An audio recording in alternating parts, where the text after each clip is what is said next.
So Nimrod was a so-called Hamite that was the first major emperor to rule the world.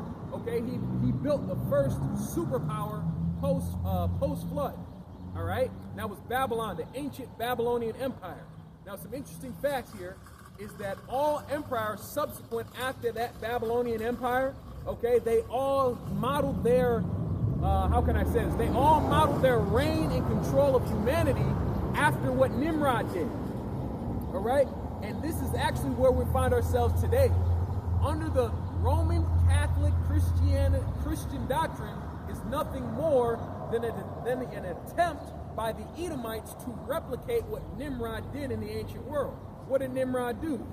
One of the main things he did was he established a state religion. Okay, they were polytheistic back then in that ancient world during Nimrod's reign. Okay, but the main god that Nimrod worshipped was Marduk.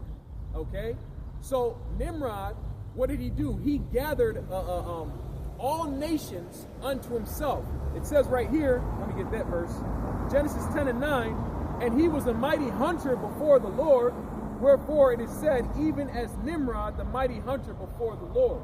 Okay, meaning he was a conqueror. Okay, just like Esau Edom is doing today, where Esau Edom can go around the world, he can colonize, he can take resources and enslave people. Nimrod was able to do that same thing. Okay, now Nimrod created a religion that was universal. Okay, he wanted everybody to join in his one world. I looked this up. It was a one world system, a one world order that Nimrod was trying to establish with the Tower of Babel. Now, after the fall of that Babylonian Empire, then you had the Egyptians. They tried to do the same thing under the sun god of Ra. Okay, Ra, or Amun-Ra, was the sun god of the Egyptians. Now, if you know anything about sun gods and pagan sun gods, Nimrod is the start of that. Because Nimrod, if you know the legend of Nimrod, Semiramis, and Tammuz, okay, Nimrod married his own mother and was his wife, Semiramis. After Nimrod died, the legend is that Nimrod rose into the sky and he became the sun. Semiramis then claimed that the sun impregnated her spiritually, okay, and she gave birth to Tammuz. This is where you get doctrines like the mother and the child, the Immaculate Conception, and the Trinity, okay? We're living under that same rulership today, just under a different brand, okay? You go from Egypt, from Ra, then you go to what? You have the Canaanite empires, you have the Hittite empires, who worship who? I believe the Canaanite main god in Canaan was Baal.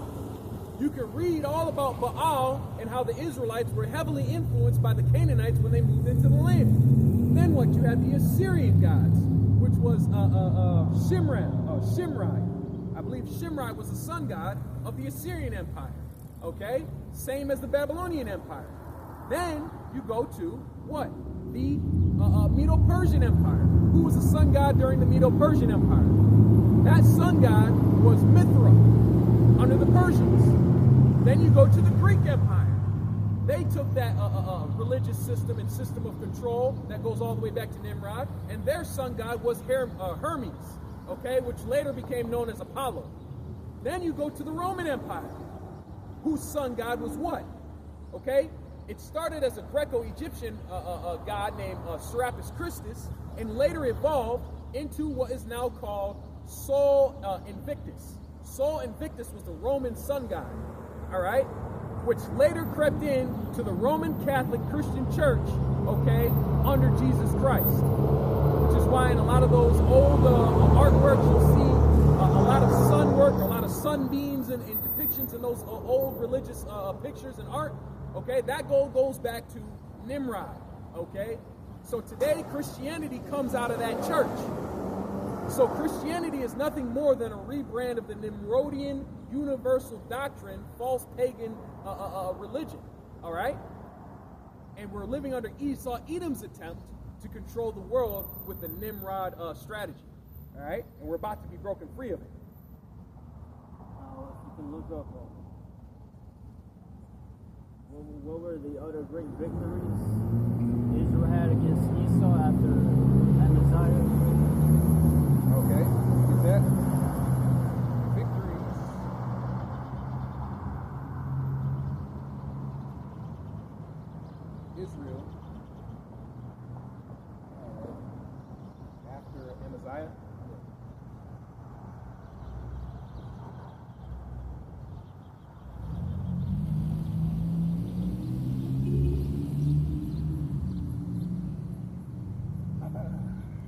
here. It says, according to the Bible, according to the biblical record in 2 Kings, the primary victories of the northern kingdom of Israel after the reign of King Amaziah of Judah occurred during King Jeroboam, which is the second Jeroboam, the second. All right, Jeroboam reigned over Israel during the 8th century. It says he restored borders. Jeroboam II, following the prophecy from Judah, restored the territories of Israel between Lebo, Hamath, and the Dead Sea. This reclaimed the territory that had been lost and expanded Israel's borders to their greatest extent since the time of Solomon. It says he conquered Damascus. The army of Israel successfully recaptured the important city of Damascus from the Syrians. They also reclaimed Hamath. No, that's not good enough. Ask them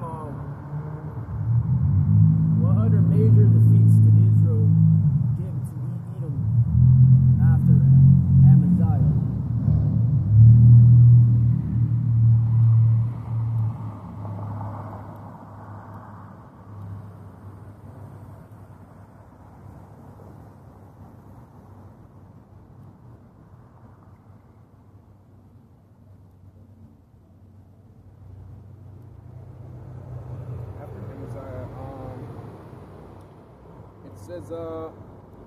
After King Amaziah of Judah defeated the Edomites, there is no record of further defeats that Judah inflicted upon Edom. Okay, which, if you go to the Greek records, all right, that's not true. That's a lie. Yeah. Instead of Amaziah's victory over Edom led into his own downfall when he challenged King Jehoash of Israel. Okay, I got this priest. Romans 9 and verse 13. As it is written, Jacob have I loved, but Esau have I hated. Now I'm going to jump to verse 18. Therefore have he mercy on whom he will have mercy, and whom he will harden.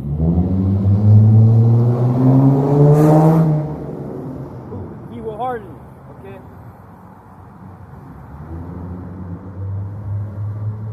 And so that's what right there. The Lord says right here, he hates Jacob, he hates Esau, he loves Jacob. And that goes back to Malachi. This is Paul speaking in the New Testament, and you can get that in the, I'm not saying you have to get, but you can also find that in the Malachi. The Lord says he hates Esau, and he loves Jacob. Because I gotta go back to the serpent and him causing Adam to stumble, to fall. Because this fucking devil, man, already always envied Jacob. He always envied seeing the Lord made him to envy Adam, which is us, Jacob, to come against us, man. Okay, so I forgot what else I was gonna get. Well, I got this right here, 1 Maccabees 3:1. And his son Judas, and his son, which is Mattathias' son, and his son Judas, called Maccabeus, rose up in his stead, and all his brethren helped him. And so did all they that held with his father, and they fought with cheerfulness it says they fought with cheerfulness the battle of Israel. So he got his people great honor, and put on a breastplate as a giant, and girt his warlike harness about him. And he made battles, protecting the host with his sword.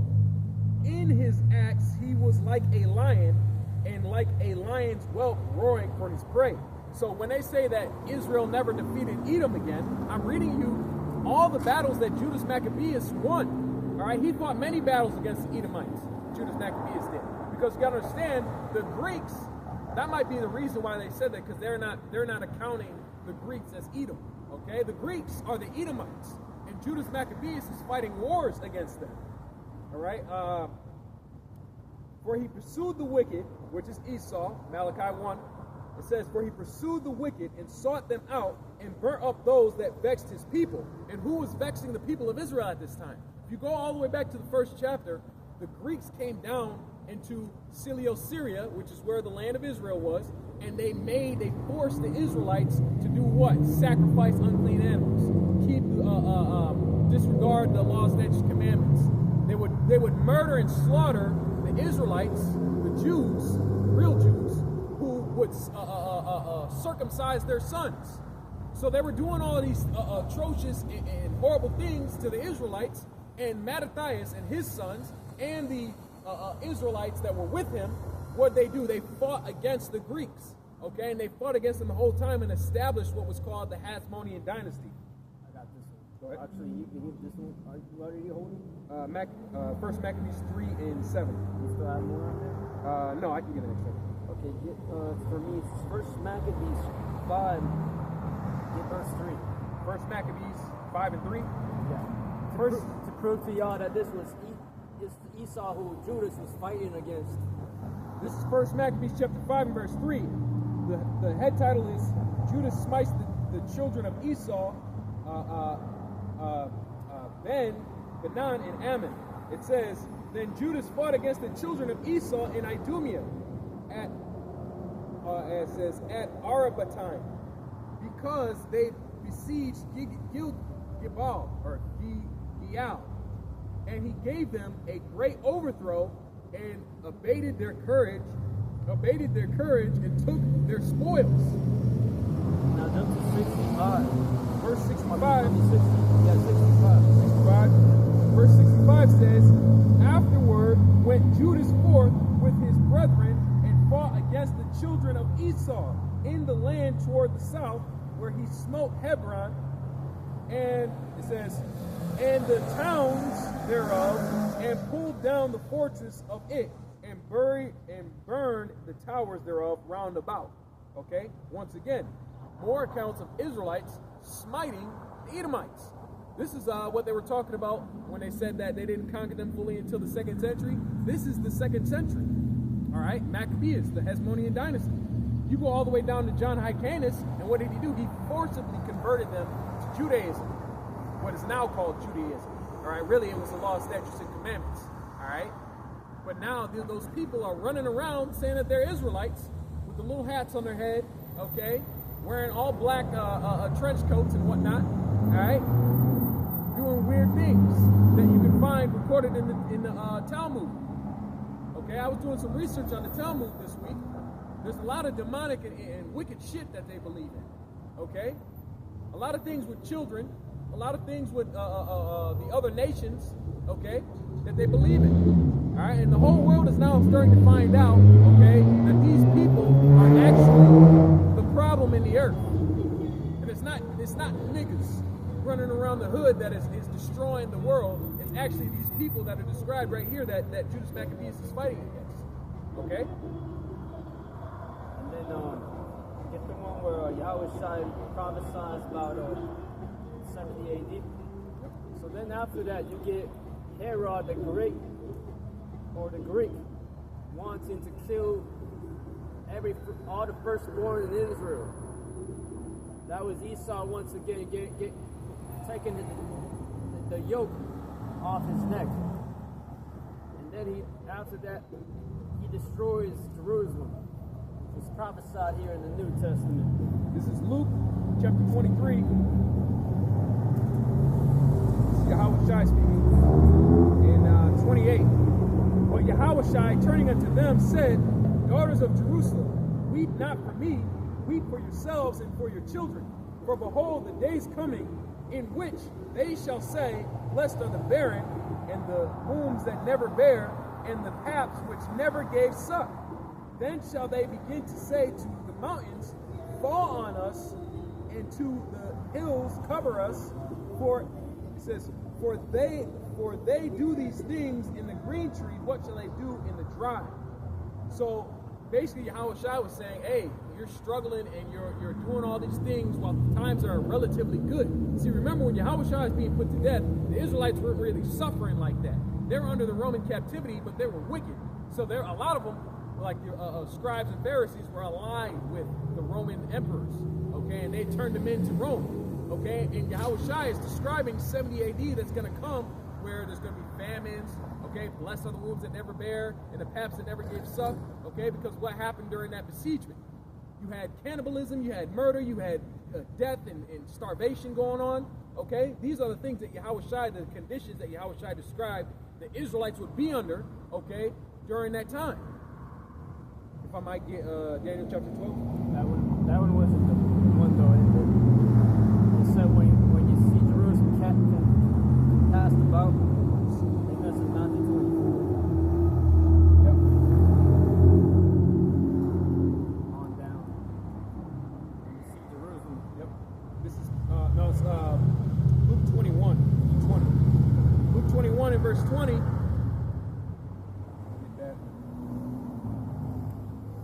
Luke chapter 21 and verse 20, and it says, the subtitle is Take Heed and Watch, and it says, and when you shall see Jerusalem compassed with armies, then know that the desolation thereof is nigh.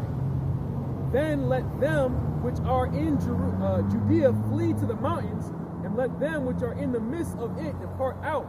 Let not them that are in the countries enter therein too. For these be the days of vengeance, that all things which are written may be fulfilled. But woe unto them that are with child, and to them that give suck in those days, for there shall be great distress in the land, and wrath upon this people. I'm talking about you Israelites. So once again, we could say this right now. The Isrealite is about to come down right now, and he's about to bring these same conditions that the Israelites were under back then. All right? It says the same thing in Daniel. Read that real quick. This is Daniel chapter 12 and verse 1. And it reads,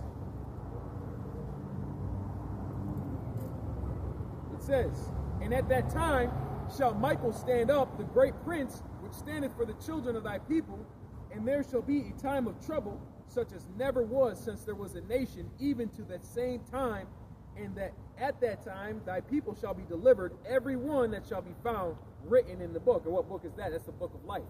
That's the list of the elect. If your name is in that book, you're part of the elect of the nation of Israel. You're going to be brought through this time, okay?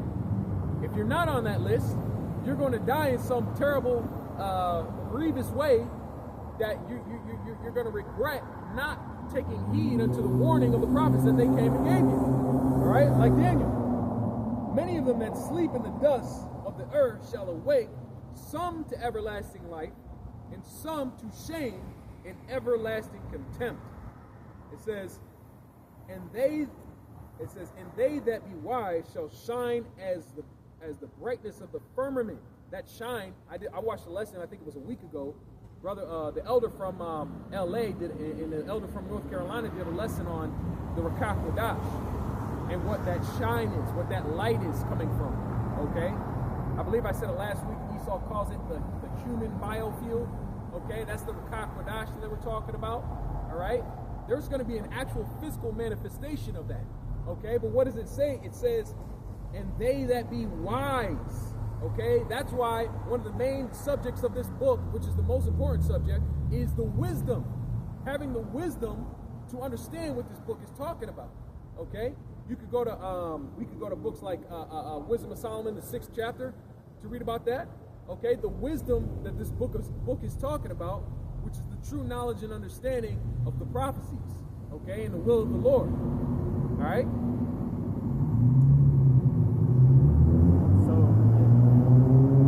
Yeah, but ultimately that's Daniel 12th chapter, that's ultimately going into now. Now it's not going into 70 AD. But what else was I going to get? And then after that, we start after all the and then after 70 AD, the Nero and all these Caligula and all the Titus, especially that was Titus there. Shortly after 70 AD, that was when the Lord decided that He was going to take Esau out, and that was going to begin the Revelation 20, the first 1,000 years. And so that was when we got up into power now. Starting with the 5 good emperors. Then you get Septimius Severus. You want Revelation 20 and 1? Yeah, then you get his son Caligula. Then after that you get the Alexander Severus, Elagabalus, who was a faggot. And then after them you get the third, they call it the 3rd century crisis. Then you get Diocletian. Because Diocletian and all those niggas weren't right, man. They actually killed the Christians. They killed some of the Christians, man. Because this is good, man. Revelation 20 and verse 1, it says, "And I saw an angel come down from heaven, having a key of the bottomless pit, and a great chain in his hand, and he laid hold on the dragon," which is the Roman system, okay, the Roman Empire, "and the old serpent, which is the devil,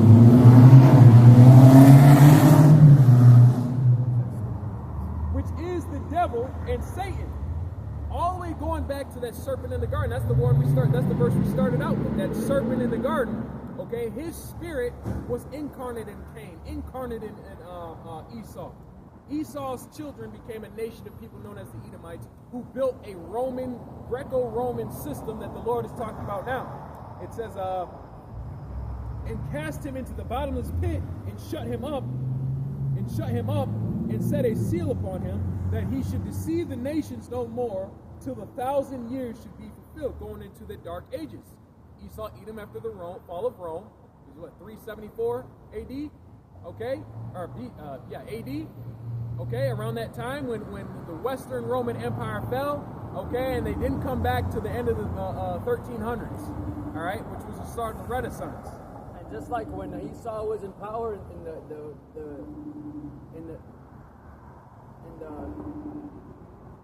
Rome's early days, Rome's Pax Romana, which they say ended with Commodus, and ultimately even more with Septimius Severus, because he wanted to increase the money to pay the soldiers. That was all that started the whole economic decline. And really, Septimius Severus, they say he was the last actual good king. After him, you don't have one until the Diocletian comes in.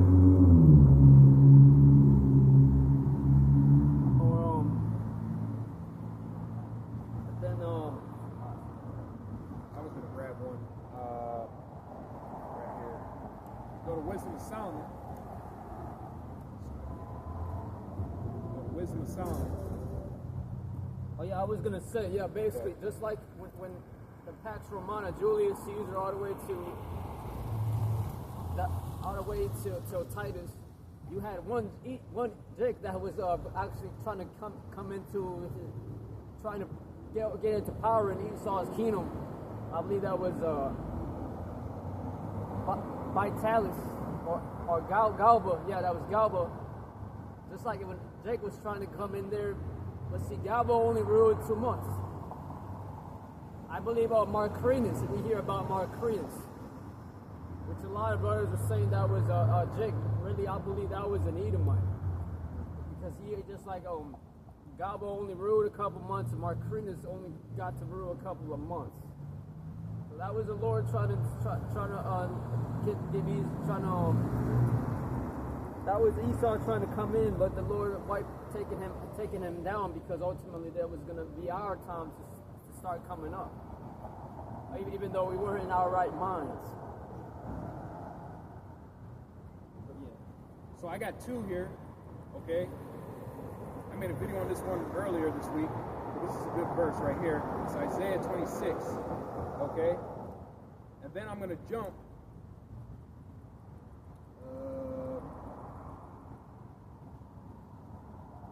right here, Isaiah 26.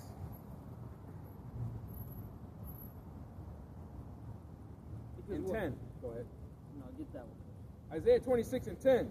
Let favor be showed to the wicked, yet will he not learn righteousness. In the land of uprightness will he deal unjustly, the Lord, and will not behold the majesty of the Lord. Okay. What were you gonna get?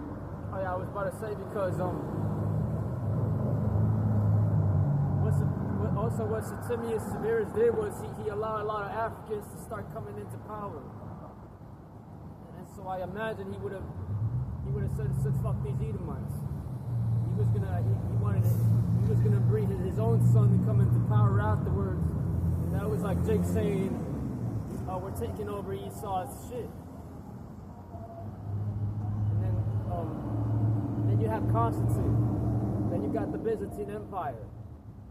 And then after that, Esau actually starts coming into power as the Borgias, and then as the Ottomans who took down Constantinople. Then you get this. Then Esau fully puts his foot up our ass once he comes back as Christopher Columbus and starts taking jigs from Africa and brings them over here. And ever since then, we've been under Esau now. I got one. This is Wisdom of Solomon, chapter 6. I'm starting at verse 4. I'll start at verse 3. For power is given you of the Lord, and sovereignty from the highest. Who shall try your works and search out your counsels? Because being ministers of his kingdom, ye have not judged aright, nor kept the law, nor walked after the counsel of Yahweh Bashim Yahushai. Horribly and speedily shall he come upon you, for a sharp judgment shall be to them that be in high places. For mercy will soon pardon, and it says, for mercy will soon pardon the meanest, but mighty men shall be mightily tormented. Okay, so this is Esau, Edom's kingdom, getting ready to be destroyed by the Lord. Which that was really going into Jake. You know, when Jake was ruling themselves, okay, they were, if you read the book of Amos, I read the book of Amos this week, Amos was going into a rebuke of the northern kingdom, okay? You could also say Joel was for the southern kingdom, but Amos was going into a rebuke of the northern kingdom for all the wickedness that they had been doing, okay? And what does the Lord say in Daniel, I believe that's Daniel chapter 4, the Most High ruleth in the kingdom of men, and he giveth to whomsoever he please. So the Lord establishes each rulership, okay, in the time that they're supposed to be established.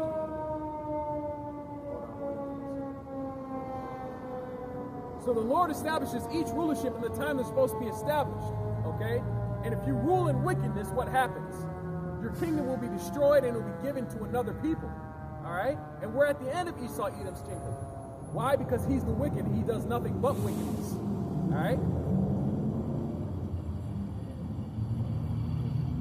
Get second, and that's why it says in Sirach 12, verse 10, never trust thine enemy, for like as iron rusted, so is his wickedness. So as we just brought out that whole history and certain accounts of us coming up, Jake coming down, Esau coming up, and Esau coming down. Never trust your enemy, as you see in this according to history. And then it says in Ecclesiastes, that which has been done shall happen again. So this is going to happen again. Esau's going to, we're on the bottom right now. Esau's going to come down next. There's nothing new under the sun. And I got 2nd Ezra 6. Verse 9. Esau represents the end of this age, and Jacob represents the beginning of the new age. So if Jacob's hand is the beginning and Esau's heel is the end, do not try to find a space in between. So there ain't no equal power. Either Esau's going to have the upper hand, or we're going to have our hands on Esau's neck.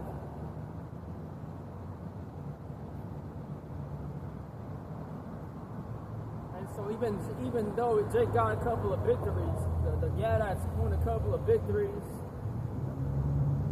like the victory of Little Bighorn. That was a good victory, a great victory that North American Indians won against Esau. Zapata won a couple of victories. And then you had certain other leaders or rebellions that happened during the past when Esau had his foot up our ass. We won a couple of victories here and there, but none of them were Nat Turner even got killed a couple of Edomites in his rebellion. But none of that delivered us. We're not delivered fully yet. I got one. This is 2nd Esdras chapter 11. I'm going to start at verse 38. It says, "And he spoke with a man's voice unto the eagle, and earnestly said, Hear thou, and I shall tell thee, shall say to thee."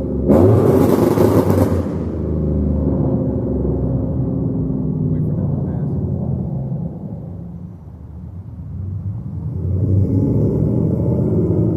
And it says, "Hear thou, and I shall tell thee what the Most High hath to say to thee. Thou art not it that remainest of the 4 beasts whom I have gained power to rule my world, that through them come the end of its time." It says, "And the 4th came and overcame all the beasts that were past, and had power over the world with great fearfulness, and over the whole compass of the earth with much wicked oppression, and so long time dwelt he upon the earth with deceit." Okay, so this is going into Esau, Edom gaining power through the Roman Empire. He started as the Greeks, and he went to the Romans, which was the height of his power. Okay, he established himself in the compass of the whole earth, which eventually came after the Renaissance. And it says he ruled of the whole earth with oppression. All right, it says, "For thou hast not judged the earth in truth. For thou hast afflicted the meek, thou hast hurt the peaceable, thou hast loved liars, and destroyed the dwellings of them that brought forth fruit." Okay, that goes into, Elder Malcolm has talked about this week. He said, those that brought forth fruit goes into Esau, Edom, conquering and destroying the people in the lands that have the resources. That's called colonization. That's why he exploits Africa for diamonds and gold and whatnot. He goes to the Middle East for oil. He came to the Americas for gold and all the resources and farmland and all that. That's what Esau does. He destroys those who bring forth fruit from their land, from their inheritance. Okay? What's that? He pressed a man in his house and a man in his heritage. Okay? Pressing a man in his heritage, a part of your heritage is the land that you're from. Okay? That's why a lot of people's names go back to the land they're from. All right? It says, "Thou hast afflicted the meek, thou hast hurt the peaceable, and thou hast loved liars, and destroyed the dwellings of them that brought forth fruit. And he has cast down the walls of such that did thee no harm." So Gad was over here, not bothering Esau. Esau came over here and did all that wickedness. So now the Lord is telling him what his judgment is going to be.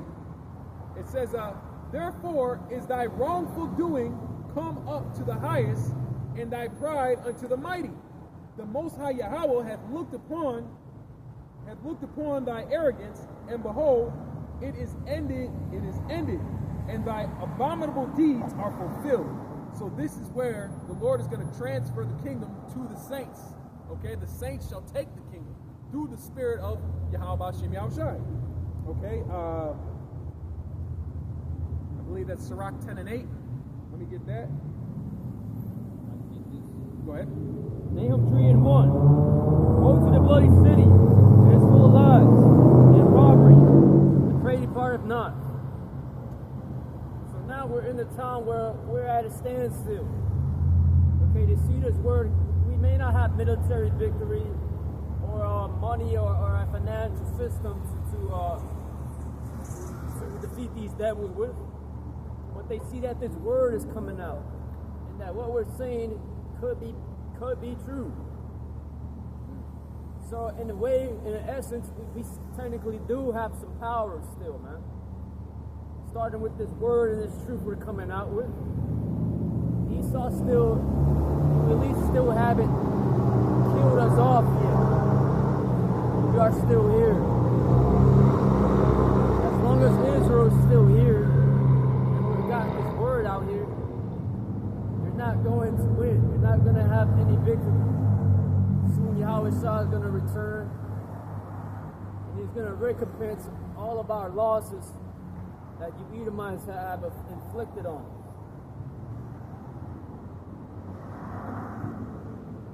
So it says in Nahum 3:1, woe to the bloody city, it is full of lies and robbery, the prey departeth not. The noise of a whip, and the noise of the rattling of the wheels, and of the prancing horses, and of the jumping chariots. That was going into slavery, what Esau did to us. You can't name a great victory or us getting freed. Right.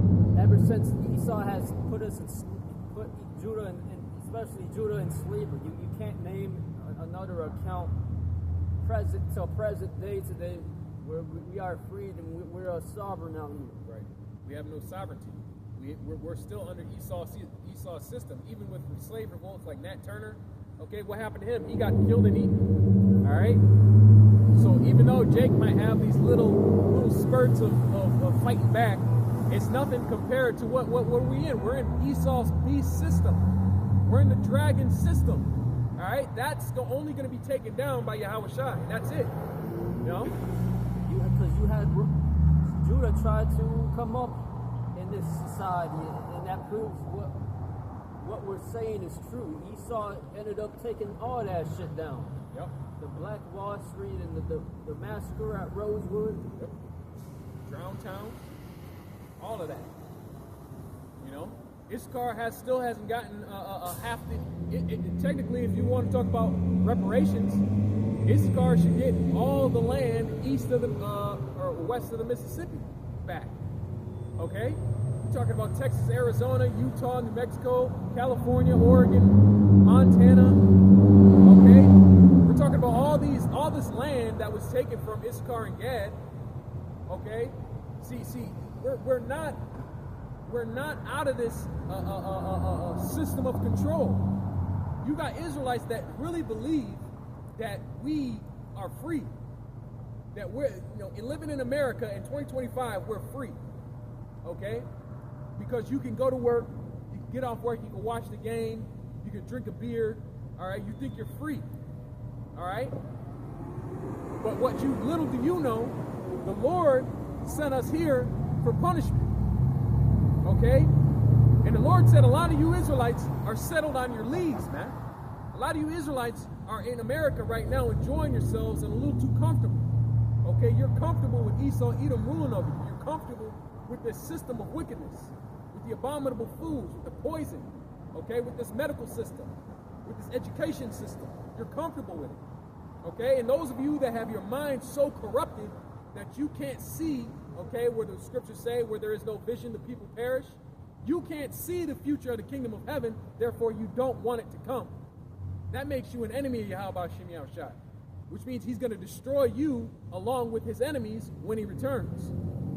All right? Yeah, we're not free because you can't show me another king that's an Israelite that's from the tribe of Judah that's ruling like King David was, like today, like King James was, like today. You can't show me that today. Right. Where are we taxing other nations? Where do we have what do they call them? Tributaries? Where are our tributaries at? Where are our trade routes? Where are our sovereign established land territories? Okay? Where is our military? Yeah, because when you go into the scriptures, there was laws that gave Israelites more advantage over the heathens. I went into how Esau couldn't buy back his freedom. if he was under an Israelite owner. Only an Israelite could buy his freedom back.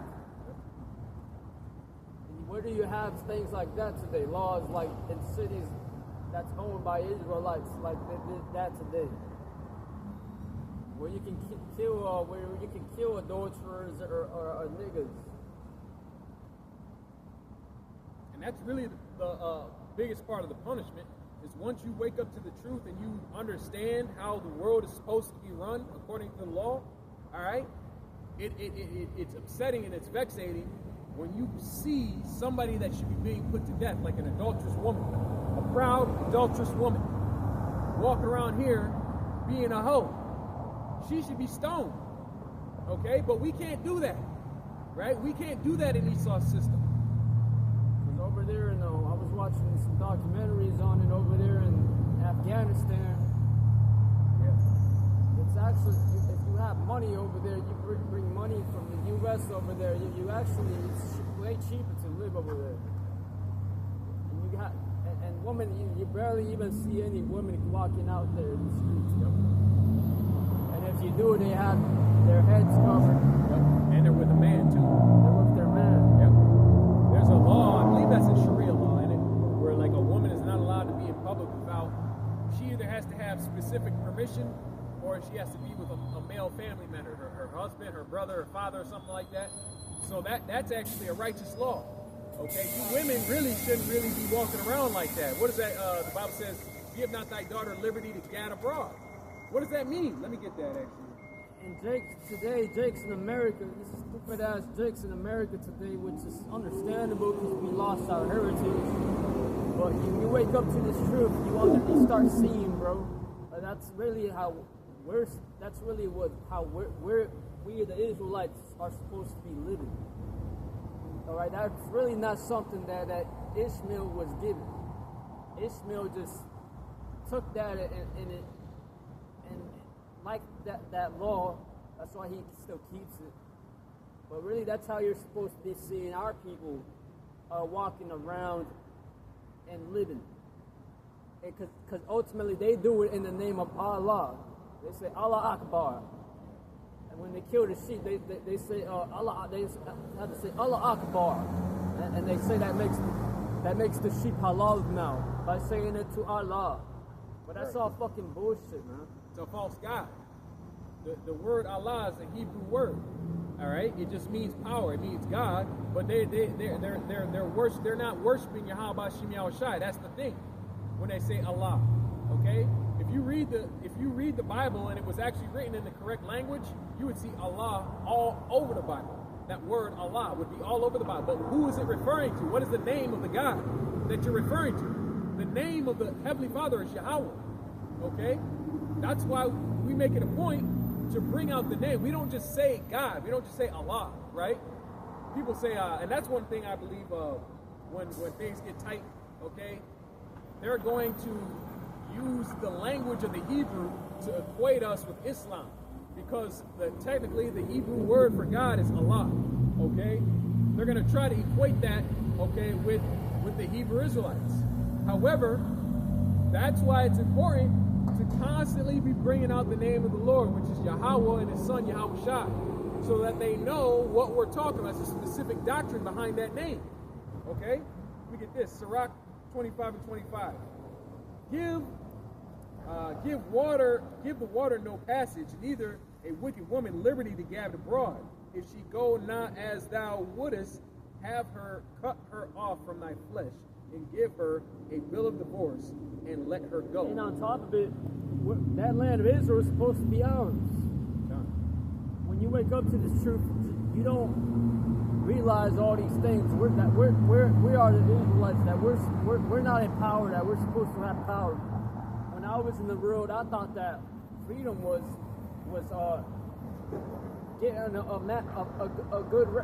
good record deal and making millions, and that would be our freedom here. That we belong in America, but we don't belong in America. When you come into this truth and in the scriptures, you realize that we're supposed to be kings, that we are going to be kings. That's why we're prophesying the downfall of America today. America's going to be destroyed. I got something to add to that. Because the brother just said that land is supposed to be ours. Okay? And being blinded to the fact that we're Israelites, not knowing that, when you wake up to the fact that you're Israelite, you realize that being part of being sovereign, part of being a nation is having your own land. So that's another vexating thing that we have to deal with. We're not in our land. This is not our land. We're not supposed to be here. Okay? Let me go to Isaiah chapter 1. Isaiah chapter 1 in verse 7. This is why we get upset when we think about those fake-ass Jews over there. All right? Isaiah chapter 1 and verse 7. It says, your country is desolate. Your cities are burned with fire. Your land, strangers devour it in your presence. And it is desolate as overthrown by strangers. So strangers, those Amalekites over there, Esau over there, what are they doing? They're desecrating our land. They're devouring our land. They're defiling our land. Okay, that was given to us by our Heavenly Father. Isn't that should be upsetting to you? You should be pissed off thinking about that. Okay? You should be mad. That's why the Lord said he's got to cleanse the land. How is he going to cleanse the land? That land has to be clean. We can't go back over there and live off of what they was doing. All that nastiness it's in the earth, man. The defilement is in the earth. You know what they do to circumcise children over there, according to the Talmud? Huh? The rabbi uses his mouth, man. Okay? That's defilement. Tel Aviv is Pink City for a reason.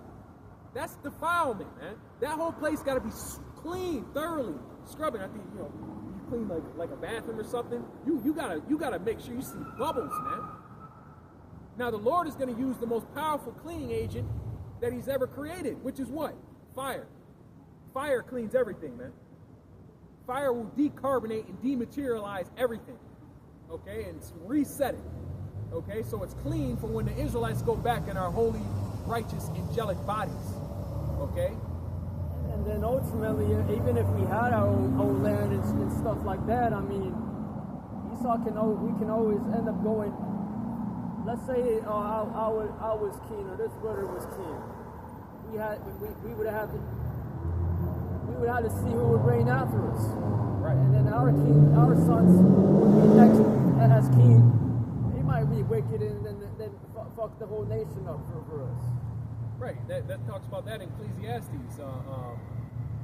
Who knoweth who shall reign after, or who, like a man that has riches, who shall come after you? Yeah. He shall be worthy or not. Right.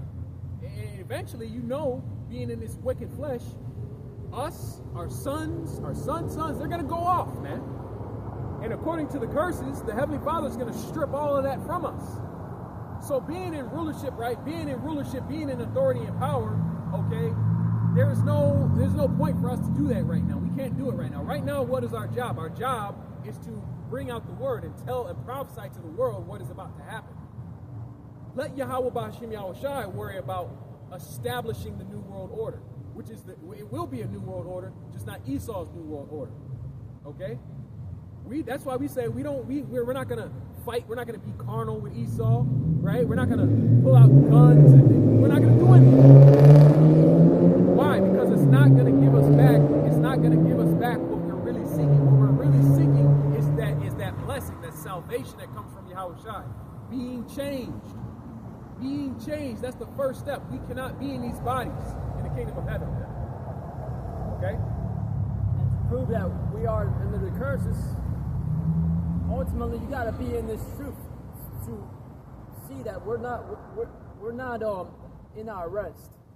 Because with this truth here, you're going to realize this, that you're going to see we're cursed. This is to prove it. Deuteronomy 28 and verse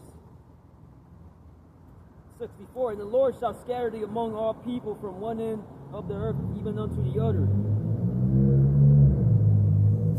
And there thou shalt serve other gods, which neither thou nor thy fathers have known, even wood and stone. Okay, wood and stone. You have the cross, and then you have the Mecca. And then when you go back up, you get 65. And among these nations shalt thou find no ease, neither shall the sole of thy foot have rest. But the Lord shall give thee there a trembling heart, and failing of eyes, and sorrow of mind. And I know I have this every single day, man. Because ultimately, I felt this back when I was in the world. Because I just knew that just something about me was always sorrowful, man.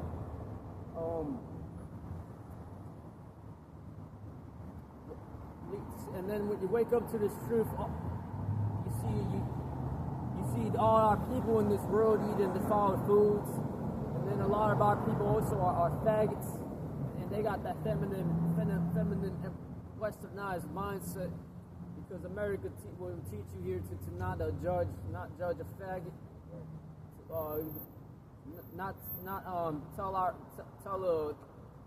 tell your brother not to eat pork and shit. Because Jake loves to eat pork, man. Or even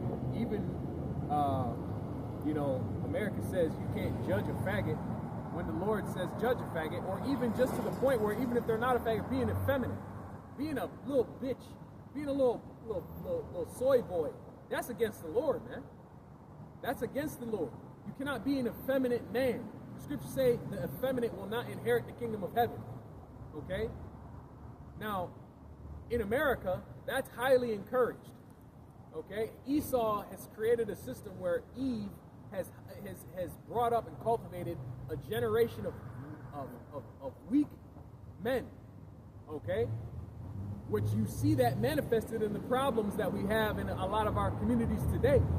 All right? That's a curse for a man to be a pussy, in other words. Okay? Yeah, like these, for example, these YNs. Yep.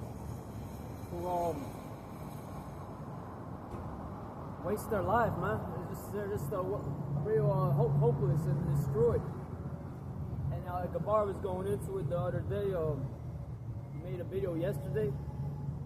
It was some simp ass nigga trying to talk to this. He paid this bitch $20 just to speak to her. She told him, "I need 20 for you to speak to me." Oh man. And she was dressed as a harlot. And he was still. I think I saw that too. I think I saw that. And he was still trying to he was still raising his hopes on wife in her. On camera. Film the whole thing. You being a simp on camera. And that's part of our inheritance, man. Our woman being in order, not having to. We shouldn't. An Israelite shouldn't. A man shouldn't be doing that type of shit. That's technically speaking, that's off. Weak. And that's weak. That's why the Lord gave an order to have our women dressed and show that they have some type of authority over them and being under their man. That's a whore. That's a prostitute. You paying for box. Except it's even lower than that. You didn't even get the box. You paid her to talk to you, and she didn't even talk to you, man. What a loser. And so that's one of those things, once again, brother, where we're speaking on, because when we were in the world, we probably would have ended looking at that and thinking that's fine.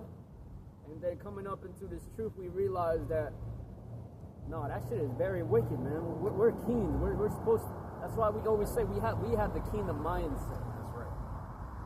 And rulership mentality. And you can't ultimately have that mindset without the laws. That's right. I got something. Nehemiah chapter 9, let me start at verse 24. It says, "So the children went in and possessed the land, and thou subduest before them the inhabitants of the land, the Canaanites." Okay? "And gavest them into their hands." Okay, the Canaanites were basically, okay, after the fall of Egypt, all right, there wasn't really one superpower like Egypt that ruled, but the Canaanites were definitely a strong nation of that time. They were definitely one of the top tier nations, okay, the Canaanites, along with the Hittites, all right? It says, "It gavest them into their hands," it says, with their kings and the people of the land, and they might do with them as they would. It says, and they took strong cities and fat land and possessed houses full of all goods, wells digged, vineyards and olive yards and fruit trees in abundance. So they did eat and were filled and became fat and delighted themselves in thy great goodness. Nevertheless, they were disobedient and rebelled against thee, and cast thy law behind their backs, and slew thy prophets, which testified against them to turn them to thee, and they wrought great provocations. Okay, that's why we're in the position we're in today. Now, the importance of the history of the books of 1st and 2nd Samuel and 1st and 2nd Kings. 1st and 2nd Kings, all right, basically within those two books, you got most of the prophets doing their work. Okay, most of the prophets came during the time of the kings of Israel.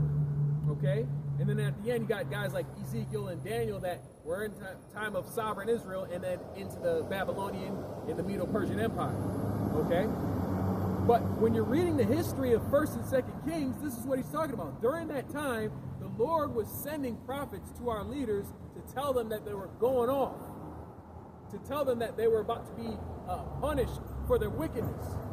But Israel did not listen.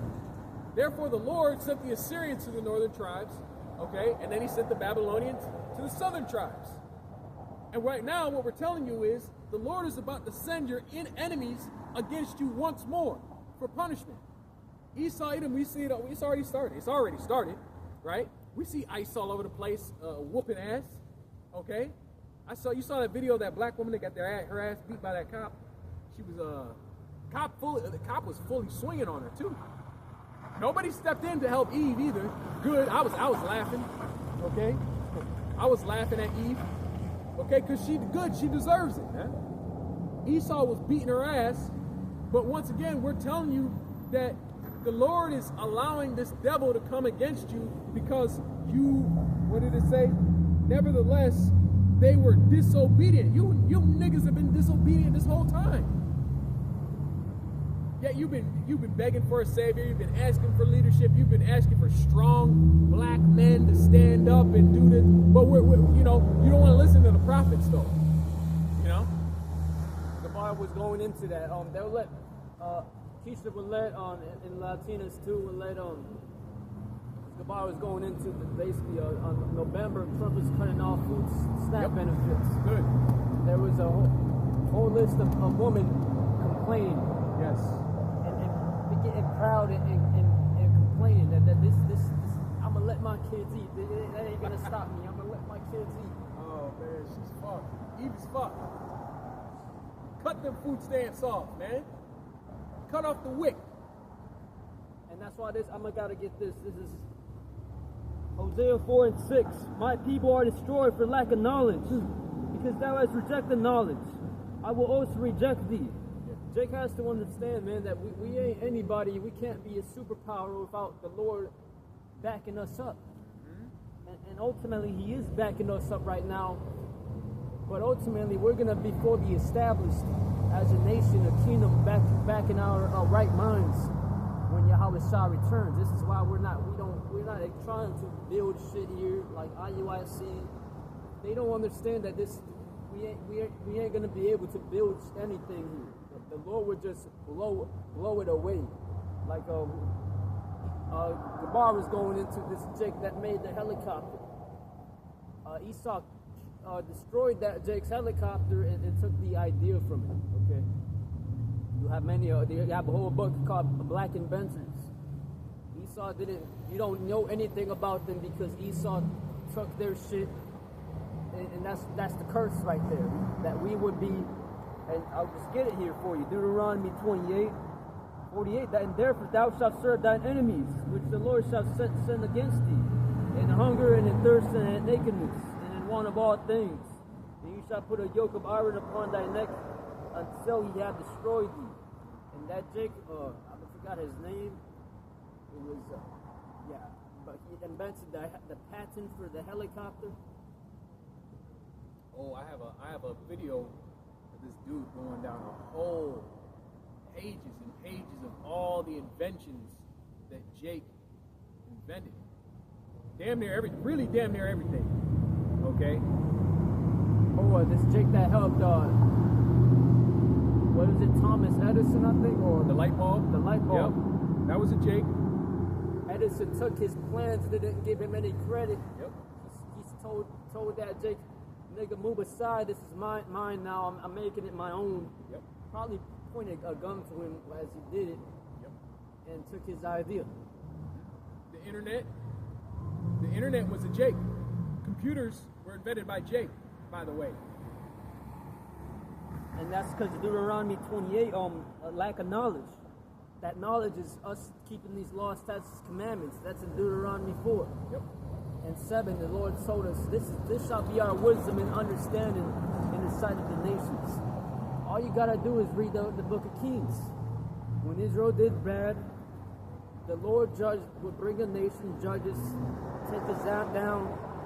When we would do good, when you had a righteous king, Israel got more prosperous. And they got their enemies defeated, even though they would surround them. You had Hezekiah, one of the best kings of Israel. The Lord, through him, because of his righteousness and his humility, the Lord decided to save Israel in that time and send an angel to defeat 185,000 Assyrians. This is Deuteronomy 28 and 15. And it shall come to pass that thou wilt not hearken unto the voice of Yahweh, by Hashem Yahweh Shai, thy power, thy God, to observe to do all his commandments and his statutes which I command thee this day, that all these curses shall come upon thee and overtake thee.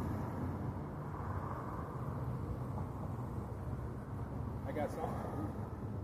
So I just said the curses will come upon us and overtake us. There's a process to that. Okay? The Lord was giving that warning to the children of Israel. Okay? I read this last week, but I want to read it again because it's a good point.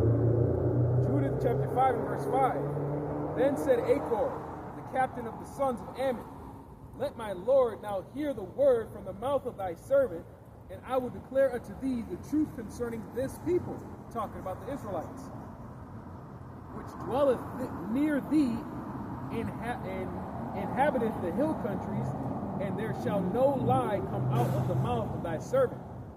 This people are descended from the Chaldeans. Now, what he's talking about, the Chaldeans, we're descended from he's talking about Abraham, where Abraham was originally from, Mesopotamia. Okay? Abraham had to leave the land of his fathers. Let me get that. Genesis 12 and 1.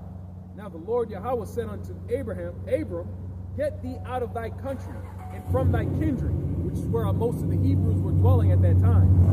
Okay? It says, get thee out of thy country and from thy kindred and from thy father's house unto a land that I will show thee. And why did he have to separate from his father's house? Because Terah and the rest of the Hebrews and Abraham's relatives, his people, his race, okay, they were following after what I described earlier, the Nimrodian universal doctrine of polytheism. Nimrod, I believe Nimrod was the power at that time during Abraham. Okay, Nimrod was pushing that Tower of Babel bullshit, that Babylonian universal multiple gods, and Terah was into that. Abraham's father was into that bullshit. Okay, he was an idol worshiper. Okay, this is why Abraham had to separate from the Hebrews. Okay, but he was still himself a Hebrew. It says, and they sojourned heretofore in Mesopotamia because they would not follow the gods of their fathers, which were in the land of Chaldea under Nimrod, Babylon. It says, for they left the way of their ancestors and worshiped the God of heaven, which is Yahweh. Then it says, the God whom they knew, so they cast them out from the face of their gods, and they fled into Mesopotamia and sojourned there many days. Then their power commanded them to depart the place where they sojourned and go into the land of Canaan, where they dwelt and were increased with gold and silver and with very much cattle But when famine covered all the land of Canaan, they went down to Egypt and sojourned there, while they were nourished, and became a great multitude, so that one could not number their nation. And that's a good point. Israel, even though they were oppressed in Egypt, they were also nourished in Egypt. Okay? Because remember when they first got out into the wilderness, what do they say? We want to go back to Egypt because we had the melons and the cucumbers and all that. A lot of Jake has that same problem here in America today, which is the second Egypt. Even though we're oppressed here in Egypt, Jake still has it pretty good. Because you can play your Xbox, right? You can smoke your Black and Mild, you know? You can log on to fucking Pornhub, you know? You can go to work in the morning. You can go to the club on the weekends. You know, you're still being pampered here, Jake. Okay, even though you're under oppression. Okay, it says, therefore the king of Egypt rose up against them and dealt subtly with them and brought them low with laboring in brick and made them slaves. They cried unto their power, and he smote the land of Egypt, which with incurable plagues, so the Egyptians cast them out of their sight, and Yahweh dried the Red Sea before them and brought them to Mount Sinai, it says, and Cades Barnea, and cast forth all that dwelt in the wilderness. So they dwelt in the land of the Amorites, and they destroyed by their strength all the men of Eshban. And passing over Jordan, they possessed all the hill country, and they cast forth before them the Canaanite, the Perizzite, the Jebusite, the Shechmite, and the Girgashites, and they dwelt in the country many days. Okay, and the point is, now are they returned to their power, and are come up from the places where they were scattered, and have possessed Jerusalem, and their sanctuary is and are seated in the hill country, for it was desolate. So when we return to our power like we're doing right now, okay, we're trying to gather the elect of this nation to return to Yahweh Bashim Yahushai, so that we can be returned to our homeland, so that we can receive the blessings, so that we can receive eternal life, immortality, okay? So the point is, when we separate from our power, we get punished. When we return to our power, we get forgiveness and we get blessing. Okay? And now we're at the point where the punishment is about to begin for Jake now. The punishment is about to begin for Jake, and the blessing is about to begin for the elect. That's why it says in Zephaniah or Zechariah, the first chapter, the Lord shall punish them which are settled on their leaves. Because the Lord knows we ain't in our kingdom, man. The Lord knows we're not in our kingdom. The Lord says in Haggai, is it time for you to dwell in sealed houses and my temple is laid waste? Because the temple represented the Lord's throne. The Lord's throne in Israel. Now he has a heavenly throne ultimately, but the temple represented the Lord's throne in Israel, him being the king of Israel.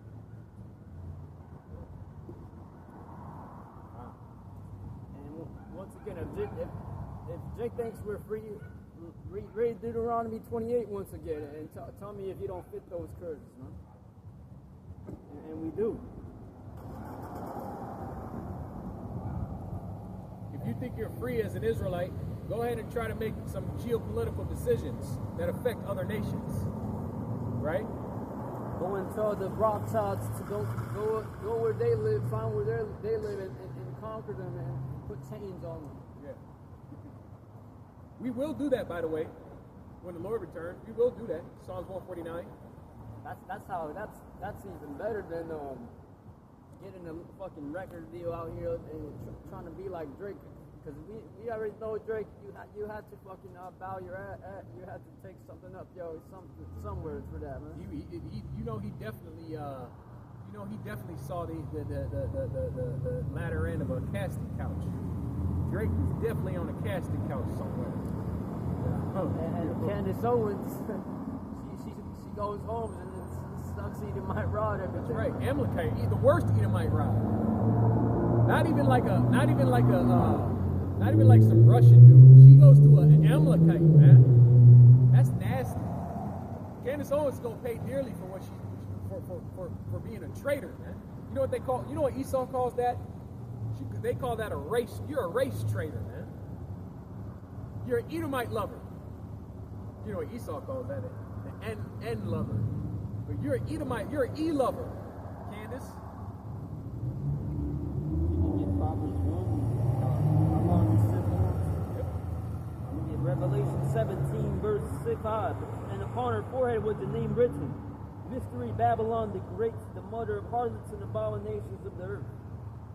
And those abominations and mother of harlots goes into strange woman. If you can get that one next, if you can for me.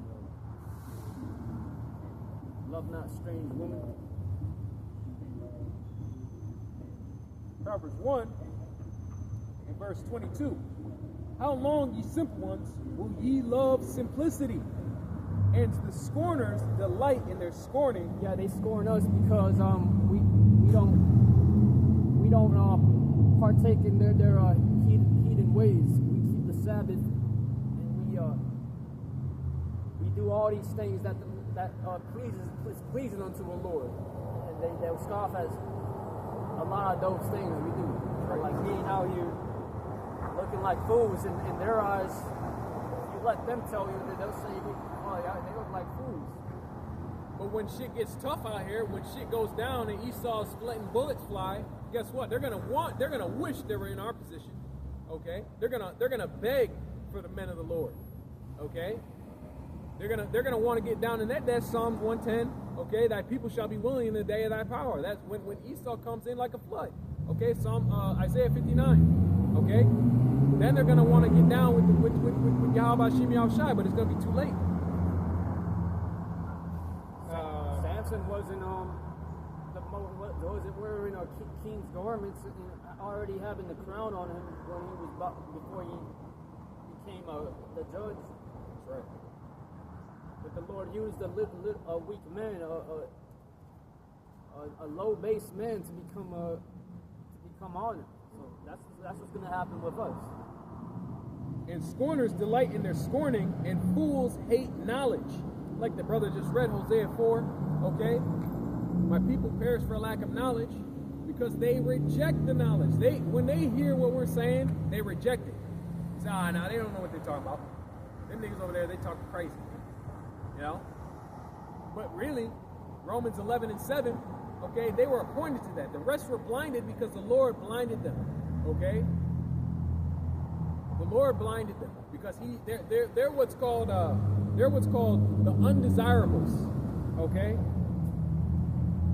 You get the Proverbs where Solomon says, "Love not strange woman." Going into that type of mindset, that kind of philosophy, which is really a illusion. Jacob is under a strong illusion. Going back to Isaiah 6 and 9, the Lord has shut their eyes and their ears from perceiving this to repent and you get saved. Because ultimately, the 144,000 are the ones that's ultimately going to be the heads of the governing body of the nation of Israel. And then the 1/3 as well, they're going to receive salvation as well. Proverbs 5 and 20. It says, "And why wilt thou, my son, be ravished with a strange woman and embrace the bosom of a stranger?" That strange woman is the mindset of that blindness, that mindset of finding other things outside this truth here in Babylon, America. Right. Other philosophies, man. Other gods. Worshipping other gods. Worshipping a sun god. Worshipping Baal. Worshipping Marduk. Worshipping Ra, Amun Ra. Worshipping Allah. Worshipping what's the Sol Invictus, worshiping Serapis Christus, worshiping Shamra, worshiping all these other gods, Mithra, all these other gods, Apollo, Hermes, okay? Those are strange women, all right? Worshiping Jesus Christ. Those are other gods that are not mentioned in the Bible. Those are not the gods of the Bible. The God of the Bible is the God of Abraham, Isaac, and Jacob, and his name is Yahweh. Okay, and he sent his son, Yahushai, to free us, to bring us back into the good graces of him. Okay?